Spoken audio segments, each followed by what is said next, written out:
पिछले 2 दिन के भीतर देश में पेट्रोल, डीजल, सीएनजी गैस और दूध के साथ साथ कई चीजें महंगी हो चुकी हैं। दोस्तों, इतना सब कुछ महंगा होने के बाद अब आगे और क्या-क्या महंगा होने वाला है? मतलब अगला नंबर किसका है? कहीं ऐसा तो नहीं कि सरकार के हाथों से चीजें निकलती जा रही हो और हमें भर्म में डाला जा रहा हो। इस पर हम आपको सारी डिटेल बताने वाले हैं। दोस्तों, कुछ दिन से रुपया लगातार गिरता जा रहा है। डॉलर के मुकाबले रुपया 96 से भी ऊपर तक आ गया है। ये ऑल टाइम लो है। आपको बता दें कि दिसंबर 2025 में पहली बार रुपए ने 90 के स्तर को पार किया था। अब इससे भी महंगाई बढ़ने का खतरा बना हुआ है। इन सब के बीच एक आंकड़ा यह भी आया है कि थोक महंगाई 42 महीने में सबसे ऊपर जा चुकी है और डॉलर के मुकाबले रुपया अब तक के सबसे निचले स्तर पर आ चुका है। लेकिन दोस्तों, क्या ये एक शुरुआत है महंगाई बढ़ने की? आगे और क्या-क्या महंगा होने वाला है और इसका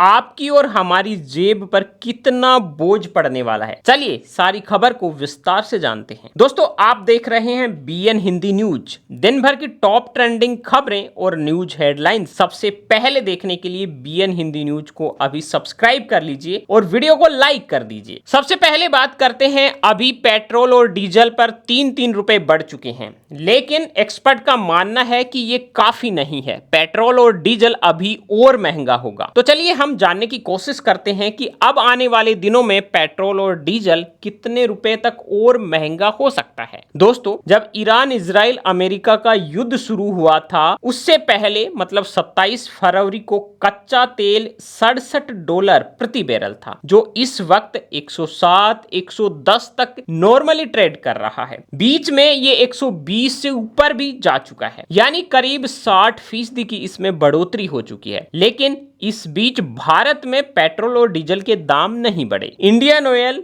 बीपीसीएल और एचपीसीएल जैसी सरकारी तेल कंपनियां सरकार के साथ मिलकर नुकसान उठा रही थी। अप्रैल से जून वाली तिमाही में इन तीनों कंपनियों को मिलाकर 1.2 लाख करोड़ रुपए का घाटा होने का अनुमान है। अब आपको बता दूं कि इन तीनों कंपनियों की नेटवर्थ अभी 3.48 लाख करोड़ रुपए है। अगर यही घाटा जारी रहा तो लगभग 2 तिमाही के बाद में इन कंपनियों की, मतलब लगभग 6 महीने के बाद इन कंपनियों की नेटवर्थ है वो शून्य हो जाएगी। अगर हम सीधे शब्दों में कहें तो कंपनियां कागज पर तो दिवालिया हो ही जाएंगी। इसलिए पेट्रोल और डीजल के रेट और ज्यादा बढ़ने की चर्चा बनी हुई है। अब सवाल यह भी आता है कि आखिर ये पेट्रोल और डीजल बढ़ कितना सकता है। देखिए दोस्तों, 14 मई का मोटा मोटी कैलकुलेशन है कि कंपनियों को अपना घाटा पूरा करने के लिए पेट्रोल पर 16 रुपए और डीजल पर 17 रुपए से ज्यादा बढ़ाने की जरूरत है। लेकिन अभी बढ़े हैं सिर्फ 3 रुपए। बाकी जो बढ़ोतरी है वो आगे होने की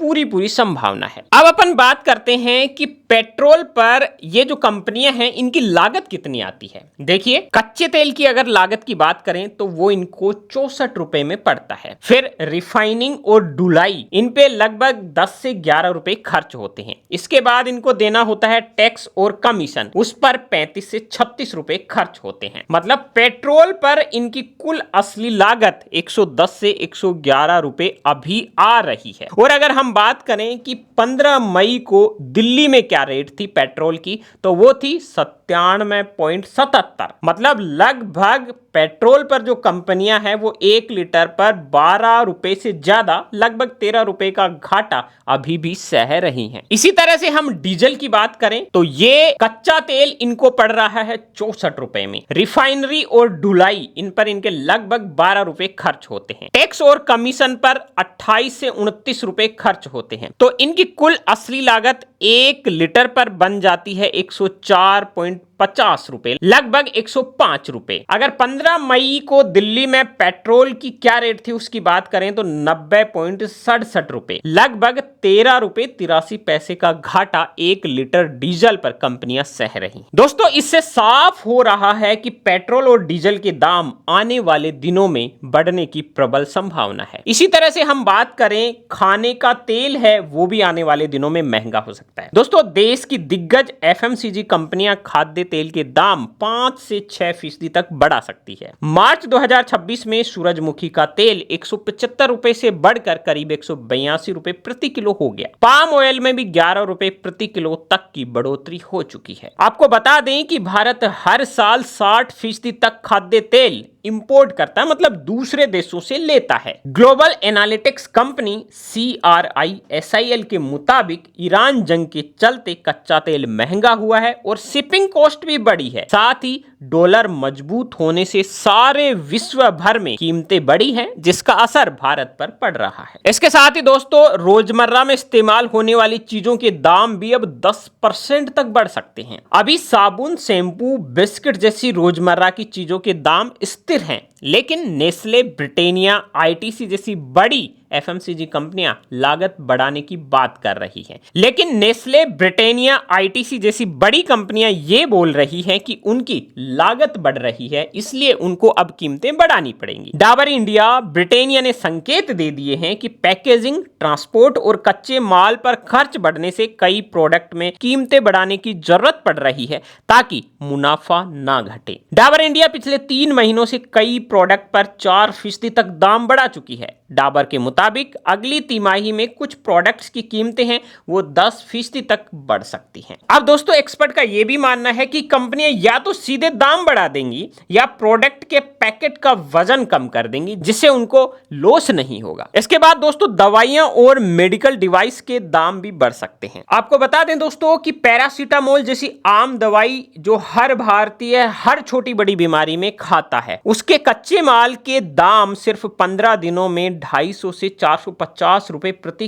किलो हो गए हैं। दवा कंपनी मैनकाइंड फार्मा ने तो यह भी कहा है कि अगले 1 महीने में दवाओं के दाम बढ़ जाएंगे और सप्लाई सामान्य होने में 6 महीनों से 1 साल तक का टाइम लग सकता है। इसके अलावा दोस्तों, प्लास्टिक एक पेट्रोकेमिकल प्रोडक्ट है और हॉर्मुज संकट से इसकी सप्लाई प्रभावित हो रही है। IOCL ने मार्च में ही प्लास्टिक के दाम 4000 से 13000 प्रति टन तक बढ़ा दिए हैं। यही प्लास्टिक सिरिंज, बोतल, डायग्नोस्टिक किट और दवाओं की पैकेजिंग में लगती है, यानी दवा से लेकर इलाज के उपकरण तक सब कुछ अब महंगा हो सकता है। अब दोस्तों, हम बात कर रहे थे कि क्या हालात अब सरकार के कंट्रोल से बाहर होते जा रहे हैं। जी हां, इसके भी कुछ फैक्ट हैं, वो हम आपको यहां पर बताने वाले हैं। देखिए, डॉलर के मुकाबले रुपया ऑल टाइम लो पर जा चुका है। दोस्तों, पिछले 1 साल में रुपया 11% गिरा है। अमेरिका ईरान जंग के 2.5 महीने में ही 4.5% से ज्यादा की गिरावट रुपए में आ चुकी है। इसके अलावा थोक महंगाई 42 महीनों में सबसे ज्यादा हो चुकी है। दोस्तों, फरवरी 2026 में भारत की थोक महंगाई दर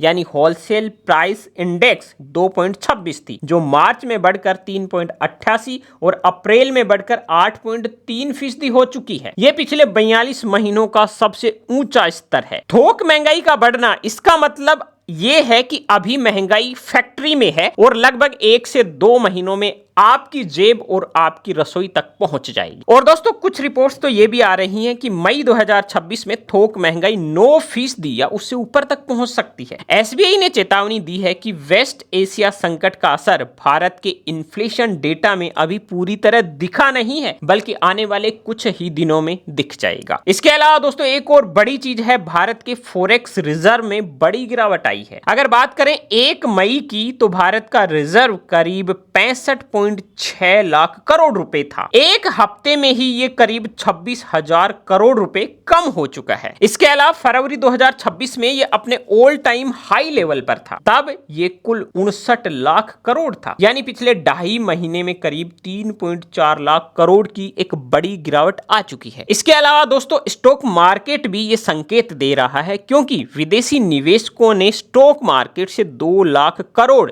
निकाले हैं। पिछले 5 महीनों की बात करें तो विदेशी जो निवेशक हैं, उन्होंने भारतीय बाजारों से 2 लाख करोड़ अपने वापस निकाल लिए हैं और अब भी ये निकालना लगातार जारी है। इसके अलावा दोस्तों, सरकार के घाटे में लगभग 0.3% का इजाफा हो चुका है। सरकार ने बजट 2026-27 में उम्मीद जताई थी कि वो अपनी कमाई और खर्च के बीच का अंतर यानी घाटे को देश की GDP का 4.3% तक रखेगी, लेकिन जापान जापान की फाइनेंशियल फर्म का कहना है कि मार्च 2027 तक घाटा जीडीपी का 4.6% तक हो सकता है। यानी सरकार को अपनी जरूरतें पूरी करने के लिए अब और ज्यादा कर्ज लेना पड़ेगा। दोस्तों, एक्सपर्ट कहते हैं कि रुपए की कमजोरी, महंगाई या विदेशी निवेश में कमी जैसी दिक्कतों के पीछे जो रूट कॉज है वो एक ही है, क्रूड ऑयल की कीमत बढ़ना। फिलहाल ग्लोबल स्थितियों के हिसाब से भारत के हालात बदलेंगे, महंगाई बढ़ेगी। एक्सपर्ट का मानना है कि पूरी दुनिया में इस समय स्टैगफ्लेशन का दौर है, यानी एक साथ आर्थिक वृद्धि में कमी, बेरोजगारी और महंगाई। हॉर्मुज स्ट्रेट खुलते ही ग्लोबल इकोनॉमी दोबारा अपनी पटरी पे आ सकती है। इस बीच आम भारतीयों को अपना बजट बनाना चाहिए। जिन खर्चों में कटौती की जा सकती है उनमें कटौती